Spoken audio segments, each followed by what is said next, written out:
ಇವತ್ತಿನ ವಿಡಿಯೋದಲ್ಲಿ ಕಾತ್ಯಾಯಿನಿ ದೇವಿಯ ಪೂಜೆಯ ವಿಧಾನದ ಬಗ್ಗೆ ತಿಳಿಸ್ತಾ ಇದ್ದೀನಿ. ನಾಳೆ ನವರಾತ್ರಿಯ 6ನೇ ದಿನ. ತುಂಬಾನೇ ವಿಶೇಷವಾದ, ತುಂಬಾನೇ ಮಹತ್ವವಾದ ದಿನ ಅಂತಾನೆ ಹೇಳ್ಬೋದು. ದುರ್ಗಾದೇವಿಯ 6ನೇ ದಿನದ ರೂಪವಾದ ಕಾತ್ಯಾಯಿನಿ ದೇವಿಯ ರೂಪವನ್ನ ಪೂಜೆ ಮಾಡಲಾಗುತ್ತೆ. ಬನ್ನಿ ಇವಾಗ ಕಾತ್ಯಾಯಿನಿ ದೇವಿಯ ಪೂಜೆಯ ವಿಧಾನದ ಬಗ್ಗೆ ತಿಳ್ಕೊಳ್ಳೋಣ. ಹಾಗೆ ಈ ದೇವಿಯ ಕಥೆ ಆದರೂ ಏನು, ಈ ದೇವಿಗೆ ಯಾವ ನೈವೇದ್ಯವನ್ನ ಇಡಬೇಕು, ಯಾವ ಬಣ್ಣದ ಬಟ್ಟೆನ ನಾವು ಧರಿಸಬೇಕು, ಕಾತ್ಯಾಯಿನಿ ದೇವಿಯ ಪೂಜೆಯ ಜೊತೆಗೆ ಈ ದೇವರ ಪೂಜೆನೂ ಕೂಡ ನಾಳೆ ಮಾಡ್ಕೊಳ್ಳೇಬೇಕು. ಬನ್ನಿ ಇವಾಗ ಇದೆಲ್ಲ ಕೂಡ ತಿಳ್ಕೊಳ್ಳೋಣ. ಮೊದಲು ಈ ದೇವಿಯ ಕಥೆಯನ್ನ ಕೇಳೋಣ. ಒಮ್ಮೆ ಪಾರ್ವತಿ ದೇವಿಯು ಕಾತ್ಯಾಯನ ಋಷಿ ಎಂಬ ನಿಷ್ಠಾವಂತನನ್ನ ಭೇಟಿ ಮಾಡ್ತಾರೆ. ಕಾತ್ಯಾಯನ ಋಷಿ ಮತ್ತೆ ಅವನ ಪತ್ನಿಗೆ ಮಕ್ಕಳಿರೋದಿಲ್ಲ.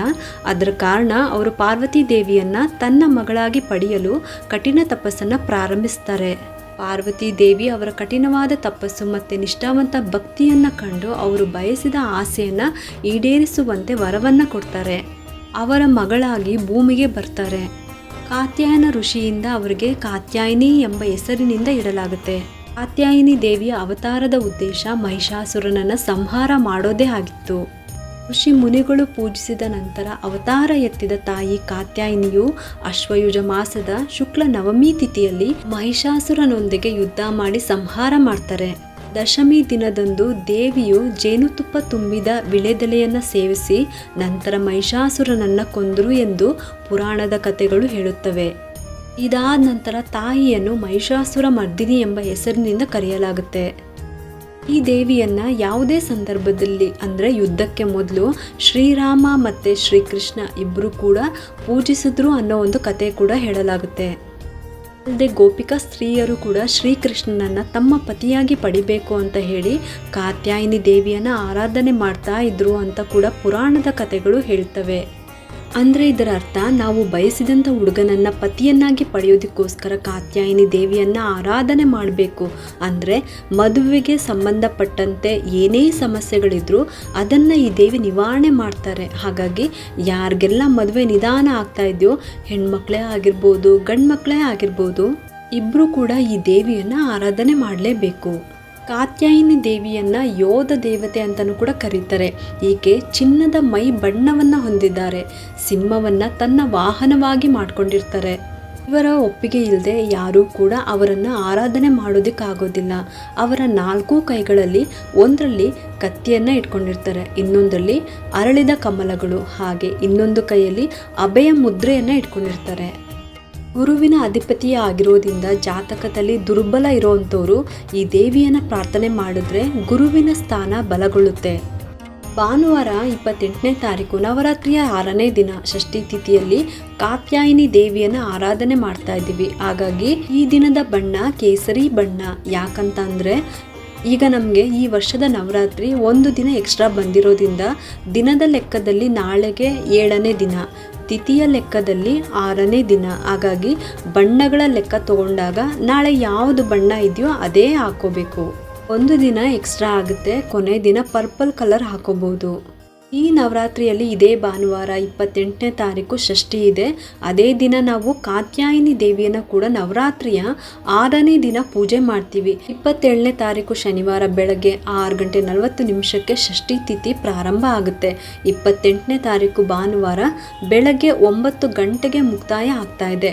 ಹಾಗಾಗಿ ಉದಯ ತಿಥಿಯ ಆಧಾರದ ಮೇಲೆ ಭಾನುವಾರನೇ ಷಷ್ಠಿ ತಿಥಿ, ನವರಾತ್ರಿಯ 6ನೇ ದಿನ ಕಾತ್ಯಾಯಿನಿ ದೇವಿಯ ಪೂಜೆಯನ್ನು ಮಾಡಬೇಕು. ಬೆಳಗ್ಗೆ 8 ಗಂಟೆ ಒಳಗಾಗಿ ಬೆಳಗ್ಗೆಯ ಪೂಜೆನ ಮಾಡ್ಕೋಬಹುದು. ಮದುವೆ ಮತ್ತು ದಾಂಪತ್ಯ ಜೀವನಕ್ಕೆ ಸಂಬಂಧಪಟ್ಟಂತೆ ಏನೇ ಸಮಸ್ಯೆಗಳಿದ್ರೂ ಕೂಡ ನಾಳೆ ಕಾತ್ಯಾಯಿನಿ ದೇವಿಗೆ ಜೇನುತುಪ್ಪವನ್ನು ನೈವೇದ್ಯವಾಗಿ ಅರ್ಪಿಸಬೇಕು.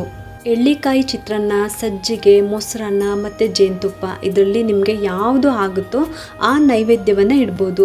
ಇನ್ನು ಪೂಜೆಗೆ ಕೆಂಪು ಹೂವು, ರೋಸು, ದಾಸವಾಳ ಉಪಯೋಗಿಸ್ಕೋಬೋದು. ಅದ್ರ ಜೊತೆಗೆ ಕನಕಾಂಬರ ಕೂಡ ನೀವು ಉಪಯೋಗಿಸ್ಕೋಬೋದು. ಯಾವುದಾದ್ರೂ ಸರಿ, ಕೆಂಪು ಹೂಗಳನ್ನು ಉಪಯೋಗಿಸಿ. ಈ ಸಲದ ನವರಾತ್ರಿ ತುಂಬಾ ಕನ್ಫ್ಯೂಷನಲ್ಲಿದೆ, ಆದರೆ ಆಗೋದೆಲ್ಲ ಒಳ್ಳೆಯದಕ್ಕೇ. ಅದು ಹೆಂಗಂದರೆ ಭಾನುವಾರ ಷಷ್ಠಿ ಸಿಗುತ್ತೆ, ತುಂಬಾ ಅಪರೂಪ. ಅದರಲ್ಲೂ ಮದುವೆಗೆ ಸಂಬಂಧಪಟ್ಟಂತೆ ಸಂತಾನ ಫಲಕ್ಕಾಗಿ, ಆರೋಗ್ಯ ಸಮಸ್ಯೆಗೆ ಷಷ್ಠಿ ಪೂಜೆಗಳು ಮಾಡೋದು ತುಂಬಾ ಒಳ್ಳೆಯದು. ಇನ್ನು ಚರ್ಮದ ಸಮಸ್ಯೆಗೂ ಕೂಡ ನಾಳೆ ವಿಶೇಷವಾಗಿ ಷಷ್ಠಿ ತಿಥಿ ಇರೋದ್ರಿಂದ ನಾಗರಕಲ್ಲು ಪೂಜೆ ಕೂಡ ಮಾಡಬೇಕು. ಯಾರೆಲ್ಲ ಬನ್ನಿ ಮರದ ಪೂಜೆನ ಮಾಡ್ತಾ ಇದ್ದೀರೋ ಅದ್ರ ಜೊತೆಗೆ ನಾಗರಕಲ್ಲಿನ ಪೂಜೆನೂ ಕೂಡ ನಾಳೆ ಮಾಡಲೇಬೇಕು.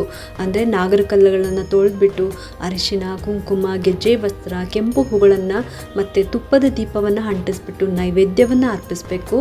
ಈ ರೀತಿ ಪೂಜೆಯನ್ನು ಮಾಡ್ಕೊಂಬಿಟ್ಟು ದೇವರಲ್ಲಿ ಪ್ರಾರ್ಥನೆ ಮಾಡ್ಕೊಳ್ಳಿ. ಈ ಥರ ಪ್ರತಿ ತಿಂಗಳು ಷಷ್ಠಿ ಪೂಜೆ ಮಾಡೋದ್ರಿಂದ ಕೂಡ ಮದುವೆಗೆ ಸಂಬಂಧಪಟ್ಟಂತೆ ಏನೇ ಸಮಸ್ಯೆಗಳಿದ್ರೂ ನಿವಾರಣೆ ಆಗ್ತಾ ಹೋಗುತ್ತೆ. ಇನ್ನು ಸಂತಾನ ಫಲಕ್ಕೆ ಪ್ರಯತ್ನ ಪಡ್ತಾ ಇರೋರು ಕೂಡ ಅಷ್ಟೇ ಈ ರೀತಿ ಷಷ್ಠಿ ಪೂಜೆನ ಮಾಡ್ತಾ ಬನ್ನಿ. ಏನೇ ದೋಷ ಇದ್ರೂ ಅದ್ರ ಪರಿಹಾರ ಮಾಡ್ಕೊಳ್ಳೋದಿಕ್ಕೆ ಆ ಭಗವಂತ ನಮಗೆ ಒಂದು ದಾರಿ ತೋರಿಸ್ತಾರೆ. ಅಲ್ಲದೆ ಕಾತ್ಯಾಯಿನಿ ದೇವಿ ಗುರುಗ್ರಹದ ಅಧಿಪತಿ ಆಗಿರೋದ್ರಿಂದ ಜಾತಕದಲ್ಲಿ ಗುರುಬಲ ಕಡಿಮೆ ಇದ್ದರೆ ಈ ದೇವಿಯನ್ನು ಪ್ರಾರ್ಥನೆ ಮಾಡೋದ್ರಿಂದ ಅದೆಲ್ಲನೂ ಕೂಡ ನಿವಾರಣೆ ಆಗುತ್ತೆ, ಗುರುಬಲ ಹೆಚ್ಚಾಗುತ್ತೆ. ನಾವು ಮಾಡುವಂಥ ಪ್ರತಿಯೊಂದು ಕೆಲಸಕ್ಕೂ ಕೂಡ ನಮಗೆ ಗುರುಗಳ ಆಶೀರ್ವಾದ ಬೇಕೇ ಬೇಕು.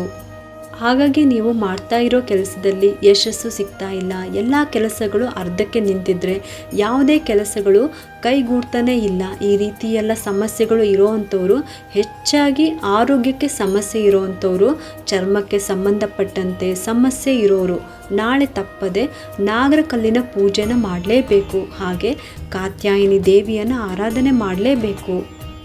ಕಾತ್ಯಾಯಿನಿ ದೇವಿಗೆ ಜೇನುತುಪ್ಪವನ್ನು ನೈವೇದ್ಯಕ್ಕೆ ಇಟ್ಟು ಆರಾಧನೆ ಮಾಡಬೇಕು. ಇದರಿಂದ ಖಂಡಿತವಾಗ್ಲೂ ಏನೇ ದೋಷಗಳಿದ್ರೂ ನಿವಾರಣೆ ಆಗುತ್ತೆ. ಜಾತಕದಲ್ಲಿ ಗುರುಬಲ ಚೆನ್ನಾಗಿದ್ರೇ ಎಲ್ಲ ಕೆಲಸ ಕಾರ್ಯಗಳು ಕೂಡ ಕೈಗೂಡೋದು. ಅದಕ್ಕೋಸ್ಕರನೇ ಈ ದೇವಿ ಎಲ್ಲ ಸಮಸ್ಯೆಗಳು ಕೂಡ ನಿವಾರಣೆ ಮಾಡ್ತಾರೆ. ಆದರೆ ಯಾರೂ ಕೂಡ ನಾಳೆ ಮರಿಬೇಡಿ, ನಾಳೆ ಷಷ್ಠಿ ತಿಥಿ ಇರೋದ್ರಿಂದ ಷಷ್ಠಿ ಪೂಜೆನ ಮಾಡಲೇಬೇಕು. ಕಾತ್ಯಾಯಿನಿ ದೇವಿಯ ಪೂಜೆನೂ ಕೂಡ ಜೊತೆಯಲ್ಲಿ ಮಾಡಲೇಬೇಕು.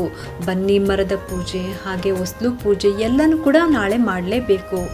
ಇನ್ನು ಹೆಣ್ಮಕ್ಳೇ ಆಗಿರ್ಬೋದು ಅಥವಾ ಗಂಡ್ಮಕ್ಳೇ ಆಗಿರ್ಬೋದು ಕಾತ್ಯಾಯಿನಿ ದೇವಿಯನ್ನು ಆರಾಧನೆ ಮಾಡಿ. ಏಕೆಂದರೆ ಮದುವೆಗೆ ಸಂಬಂಧಪಟ್ಟಂತೆ ಏನೇ ತೊಂದರೆಗಳಿದ್ರೂ ಕೂಡ ಆ ದೇವಿ ನಿವಾರಣೆ ಮಾಡ್ತಾರೆ. ಇನ್ನು ಈ ದೇವಿಯ ಮಂತ್ರ ಬಂದು ಓಂ ಕಾತ್ಯಾಯಿನಿಯೇ ನಮಃ ಅಂತ 108 ಸಲ ಹೇಳ್ಕೊಳ್ಳಿ. ನೀವು ಬೇರೆ ಬೇರೆ ಮಂತ್ರ ಸ್ತೋತ್ರಗಳನ್ನು ಹೇಳ್ಕೊಳ್ತಾ ಇದ್ದರೆ ಈ ಮಂತ್ರವನ್ನು 12 ಸಲ ಹೇಳಿದ್ರೆ ಸಾಕು. ಇದಿಷ್ಟು ಕೂಡ ಕಾತ್ಯಾಯಿನಿ ದೇವಿಯ ಪೂಜೆ ವಿಧಾನ. ಇದ್ರ ಜೊತೆಗೆ ನಾಳೆ ಷಷ್ಠಿ ತಿಥಿ ಇರೋದ್ರಿಂದ ಷಷ್ಠಿ ಪೂಜೆನ ಮಾಡ್ಕೊಳ್ಳೋದು ಮಾತ್ರ ಮರಿಬೇಡಿ. ನಿಮಗೆಲ್ಲರಿಗೂ ಈ ಒಂದು ವಿಡಿಯೋ ಇಷ್ಟ ಆಗಿದ್ರೆ ಒಂದು ಲೈಕ್ ಮಾಡಿ, ಶೇರ್ ಮಾಡಿ ಮತ್ತು ಸಬ್ಸ್ಕ್ರೈಬ್ ಮಾಡಲು ಮರಿಬೇಡಿ.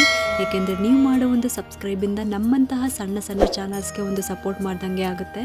ಮತ್ತೆ ಸಿಗ್ತೀನಿ ಮುಂದಿನ ಹೊಸ ವಿಡಿಯೋದೊಂದಿಗೆ ಅಂತ ಹೇಳ್ತಾ ಈ ವಿಡಿಯೋನ ಮುಗಿಸ್ತಾ ಇದ್ದೀನಿ. ಸರ್ವೇ ಜನ ಸುಖಿನೋ ಭವಂತು.